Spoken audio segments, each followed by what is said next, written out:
अपराध एवं अपराधियों के विरुद्ध प्रभावी कार्रवाई करने के क्रम में जनपद संभल की पुलिस टीम द्वारा निरंतर अंतर्राज्यीय बीमा गिरोह के सदस्यों के विरुद्ध कार्रवाई की जा रही है। इसी के क्रम में आज जनपदीय पुलिस द्वारा एक ऐसे गिरोह का खुलासा किया जा रहा है जिन्होंने बीमा क्लेम की राशि को हड़पने के लिए अभी तक 2 हत्याओं को एक्सीडेंट का रूप दिखाते हुए कारित किया है और एक हत्या की प्लानिंग इनके द्वारा की जा रही थी। पूरा घटनाक्रम इस प्रकार है कि जो हमारा मूल मुकदमा था 13/25 जो कि थाना रजपुरा पे पंजीकृत था, जिसमें पहले 2 अभियुक्त ओंकारेश्वर मिश्रा करण और अमित पकड़े गए थे, उसी में एक अन्य अभियुक्त शाहरुख की गिरफ्तारी फरवरी 2025 के अंदर की गई थी। जब शाहरुख के पास से हम लोगों ने एक मोबाइल भी बरामद किया था और विवेचना के क्रम में जब हम उसके पास से जो बरामद मोबाइल था उसके डेटा का अवलोकन कर रहे थे तो हम लोगों ने एक बहुत अजीब सी चीज पाई कि एक व्यक्ति कमल के साथ जो उनकी व्हाट्सएप चैट्स थी उसमें वो एक अमन नाम के व्यक्ति की पॉलिसी क्लेम के बारे में बात कर रहे थे। अमन की हम लोगों ने जब देखा तो 7 कुल पॉलिसी थी जिनकी जो कि HDFC, Ergo, ICICI, Lombard, SBI, Aditya Birla इत्यादि कंपनियों की थी और जिसकी कुल वैल्यू 2,70,00,000 थी। अमन की क्लेम की बात चल रही थी। हम लोगों ने ये भी देखा कि उसकी एक FIR जो कि जिसमें कि उसकी मृत्यु एक्सीडेंट से होना दिखाई गई थी, जो कि थाना रहरा जनपद अमरोहा पे मुकदमा पंजीकृत था, वो थी। उसके अलावा FR की जो कॉपी थी वो भी थी।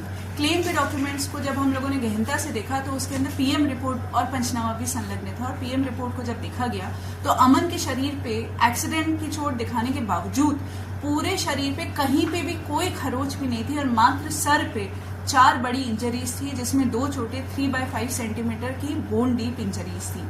हमें इस बात का संदेह हो गया क्योंकि हम बीमा गिरोह पे लगातार काम कर रहे थे कि ये एक एक्सीडेंट ना होकर एक सुनियोजित हत्या हो सकती है।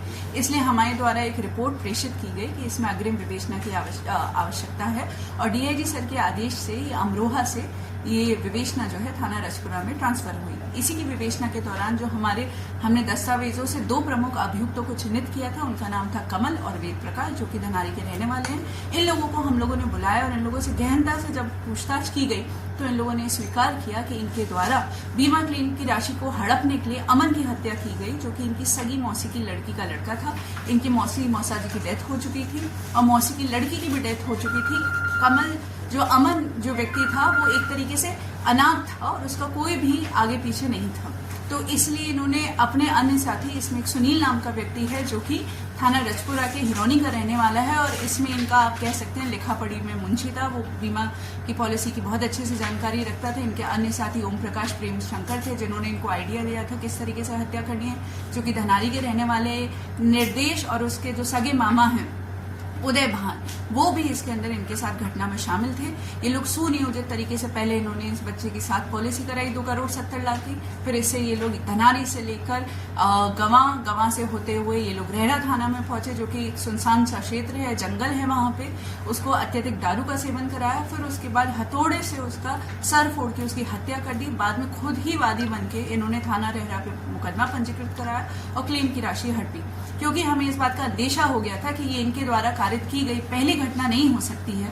तो इनसे गहनता से और पूछताछ की गई। उन्होंने पूछताछ में फिर से कबूला कि इन्होंने एक अन्य व्यक्ति सलीम, उसी की भी बिल्कुल इस तरीके से हत्या करी थी, जिसकी हत्या में एक बाबू नाम का शख्स भी शामिल था। सलीम भी इसी तरीके से नवयुवक था, जवान था, उसकी भी पहले हथौड़े से सर फोड़ के थाना रहरा क्षेत्र में ही हत्या की गई और उसके ऊपर गाड़ी चढ़ा दी गई, ये दिखाने के लिए कि उसकी जो मृत्यु है वो भी एक्सीडेंट में हुई है।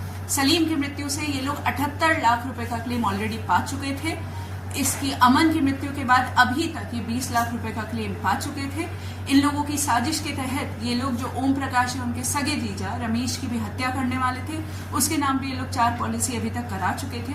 एक बहुत ही क्रूर गैंग है जो कि ऐसे व्यक्तियों को चिन्हित करता है जो कि नवयुवक है, क्योंकि उनका प्रीमियम कम लगता है और बीमा का क्लेम का पैसा उन्हें ज्यादा मिलता है।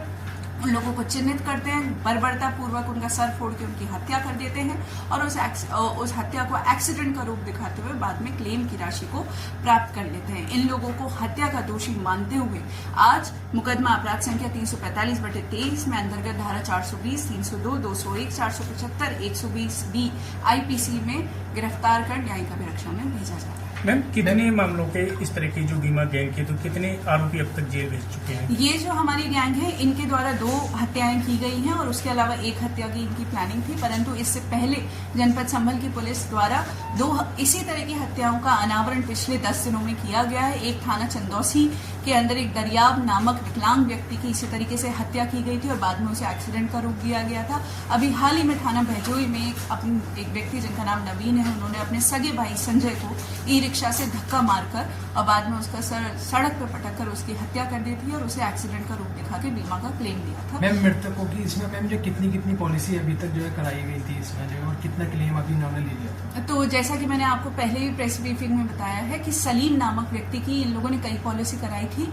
उनका एक मणिपाल का 50 लाख रुपए नहीं आया था, उसके बावजूद उनके पास अभी तक 78 लाख रुपए आ चुके थे। उसके अलावा जो अमन है, अमन की इन लोगों ने 2 करोड़ 70 लाख की पॉलिसी कराई थी। 20 लाख रुपए का क्लेम ये अभी तक प्राप्त कर चुके थे।